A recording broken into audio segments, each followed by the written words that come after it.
ஒரு சில பேர் பார்த்தீங்கன்னா ரொம்ப ஒரு ஒரு கொடூரமான நேச்சர், எதை சொன்னாலும் வள்ளு வள்ளுன்னு விழுறது, டமால் டிமில் வள்ளு வள்ளு வள்ளுன்னு விழுவாங்க.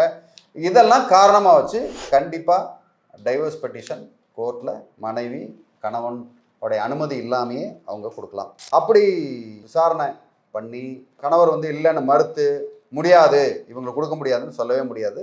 கோர்ட் ஆட்டோமேட்டிக்காக விசாரணை பண்ணி விசாரணையில் இதெல்லாம் கரெக்டுன்னு ப்ரூவ் ஆயிடுச்சுன்னா கண்டிப்பாக அந்த டிவோர்ஸ் கொடுத்துருவாங்க.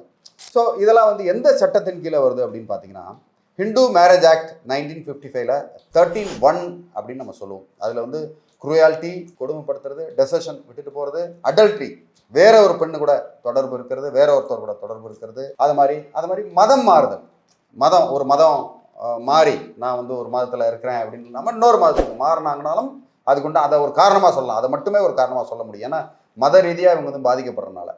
அது மாதிரி மென்டல் டிஸார்டர், அவர் வந்து முன்னுக்கு பெண் முரணாக நடந்துக்கிறது, ஒரு மனநலம் பாதிக்கப்பட்டு இருந்தாலோ, அது மாதிரி கம்யூனிகபிள் டிசீஸ், அவருக்கு வந்து ஏதாவது ஒரு தொற்று நோய் வந்து பாலியல் ரீதியான நோய்கள், அந்த மாதிரி பிரச்சனைகள் இருந்தாலும் சரி, அது மாதிரி ரொம்ப கொடூரமான நோய்கள் இருந்து அவரால் எதையுமே செய்ய முடியாத மாதிரி, நகர முடியாத மாதிரி இருந்தாலும் இவங்க வந்து டிவோர்ஸ் கேட்கலாம். இதில் எந்த இடத்துலையுமே கணவருடைய ஒப்புதல் வந்து தேவையே படாது. அவன் தாராளமாக அவங்க கோர்ட்டில் அந்த எவிடன்ஸை பார்த்து அவங்க கொடுத்துருவாங்க.